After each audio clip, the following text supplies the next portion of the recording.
ரீதியாக இருக்கக்கூடிய தோஷங்களையும் நீக்கக்கூடிய மூர்த்தியாக இந்த மும்மூர்த்தியாகப்பட்டவர் இங்கு வீற்று அருள்பாலித்துக் கொண்டு, அதனாலே இப்படிப்பட்ட புனிதமான புண்ணியமான ஆலயத்திலே மாதம் பிரதி ஞாயிற்றுக்கிழமை, ஆங்கில மாதம் கடைசி ஞாயிற்றுக்கிழமை ஜாதகங்களை வைத்து மக்களுடைய இன்னல்களை போக்கக்கூடிய மகா யாகங்கள் செய்து ஜாதகத்தை வைத்து சகலவிதமான கலத்திர தோஷம் என்று சொல்லக்கூடிய சகலவிதமான புத்திரபாக்கிய தோஷம், கண்டதோஷம், மிருகண்ட தோஷம், சர்வதோஷம், சகல விதமான தோஷங்களையும் நிவர்த்தி செய்யக்கூடிய பூஜைகளும் நமது ஆலயத்திலே நடைபெற உள்ளது.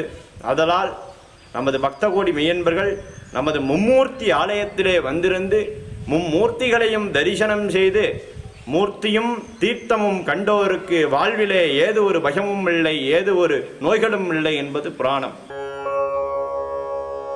குருர் பிரம்மா குருர் விஷ்ணு குருர் தேவோ மகேஸ்வரா குரு சாக்ஷாத் பரபிரம்ம தஸ்மை ஸ்ரீ குரவே நமः.